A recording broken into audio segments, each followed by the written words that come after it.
איתנו, ועכשיו נגיד שלום לדוקטור רון עזריה, שמדי שבוע מספר לנו על כל מה שצריך לדעת על כל מיני ניתוחים פלסטיים. היום אנחנו נדבר על ניפוץ המיתוסים וכל מה שקשור בניתוחי הגדלת חזה. נגיד שלום גם למרב הראל ולשרית עטיה שמואלי, שתכף נשמע גם על סדנת ריקוד אתיופי וגם על רגישות למוצרי חלב. וקודם כל, כמו שהבטחתי, ניפוץ מיתוסים, כי התחלנו כבר שבוע שעבר לדבר על ניתוח הנפוץ הגדלת חזה, אבל היום אנחנו ננפץ כמה מיתוסים, כי אם אנשים בבית חושבים שכבר דיברו על הכל, אז מסתבר שעדיין צריך לנפץ כמה מיתוסים, נכון? נכון, יש הרבה דברים שאנשים לא כל כך יודעים. אפילו היום בשיחה למעלה, בחדר איפור, כבר התחלנו לנפץ את המיתוסים עוד לפני שנכנסתי לפה. אז יאללה, אל תגיד לנו כאילו, אתה יודע, תתחיל איתי מההתחלה, לא כאילו כבר דיברנו על זה. אוקיי, מההתחלה. אז קודם כל... אתה לא יפספס משהו. אז קודם כל ככה, שמחליטים לעשות ניתוח של הגדלת חזה, צריך באמת לדבר עם הפלסטיקאי שאליו הולכים להתייעצות, על איזה סוג של שתלים מדברים.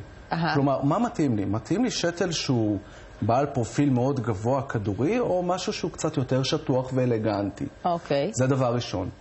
האם השתל הוא שתל שמקבלים עליו אחריות לכל החיים? כי היום השתלים הם כל כך חמידים שהחברות אומרות, אוקיי, חבר'ה, אל תדאגו.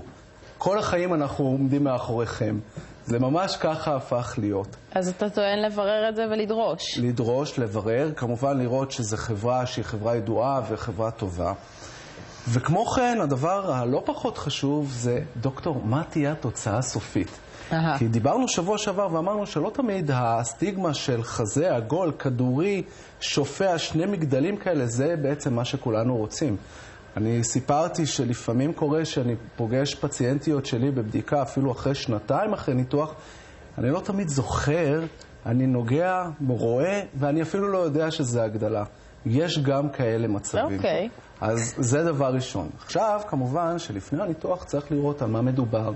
כיוון שאתם יודעות שיש הגדלה שמדוברת על מעל השריר, מתחת לשריר, שתל גבוה, שתל נמוך. איך בוחרים כזה דבר?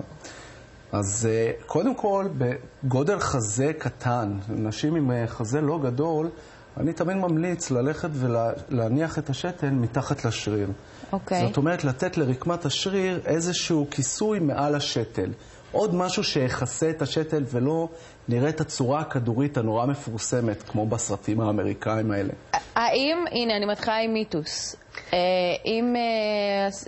האם זה יפגע לנו ביכולת להעניק? בדרך כלל, ברוב המקרים, כמעט ולא קורה פגיעה בהנקה. בבקשה. אז האם זה משנה אם זה מעל השריר או מתחת לשריר? לא משנה אם זה מעל או מתחת לשריר, כל עוד זה נעשה נכון, וכל עוד השתל הוא לא יותר מדי גדול.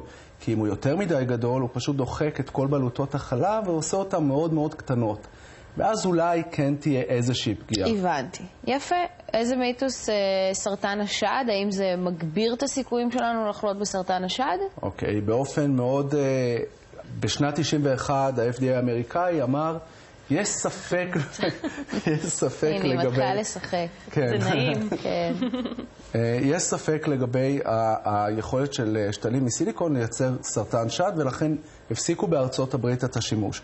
עשו מחקרים מאוד גדולים ומצאו באופן הפוך שנשים שיש להם חזה עם תוספת סיליקון, דווקא משום מה יש להם פחות הרעות של סרטן שד.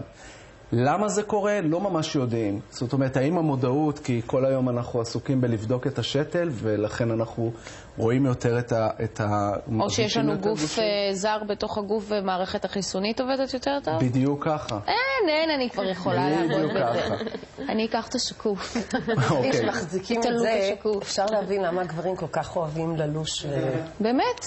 כן, האמת שזה נורא נעים. זה מאוד מאוד נעים. תשמעי, הבן שלי בן 3 נורא נהנה מזה שהוא עצבני וכועס, אני נותן לו כך שחק באמת? ממש ככה, זה מוציא כעסים. אז היום אנחנו, דיברנו על זה גם שבוע שעבר, אני רק אזכיר, סיליקון מומלץ לעומת מי מלח, סיליקון קיים בגופנו כבר מאז ומתמיד. בעצם. ועוד משהו אחד קטן שרציתי, ממוגרפיה. אוקיי, כשהולכים לעשות ממוגרפיה, כאשר יש שתל בתוך הגוף, רצוי לעשות ממוגרפיה במקום קצת יותר גדול. במכון גדול, להודיע, יש לי שתל סיליקון. אז הממוגרפיה הופכת להיות קצת טיפה שונה בדרך כלל. אף על פי שהיום כבר הממוגרפיה היא יותר ויותר יעילה, ושוב, לא לשכוח, הבדיקה, אין כמו הבדיקה הגופנית, הידנית, והמעקב והתשומת לב של הציבור. אז שימו לב בכל הדברים האלה, תזכרו, חשוב, ואני שוב אזכיר שאני מבקשת ללכת לרופא פלסטיקאי, ולא סתם מומחה בתחומו, ולא סתם כל רופא היום. ולא להסתבך עם שתלים שהם כן, באיכות ירודה. ולא להסתבך עם שתלים ולחסור בכסף. עכשיו אנחנו נדבר עם מירב הראל. מירב הראל מדי שבוע יוצאת ומחפשת לנו... טוב, את צריכה להתרכז. כי עכשיו הרי כל זה שלך יהיה ב... כל היום בזה. כן. אין לי בעיה שתחזיקי את זה ביד, אבל תודה. אני לא מסוגלת. את לא מסוגלת, כן. לא. אז בבקשה, אז היית השבוע איפה? בחוג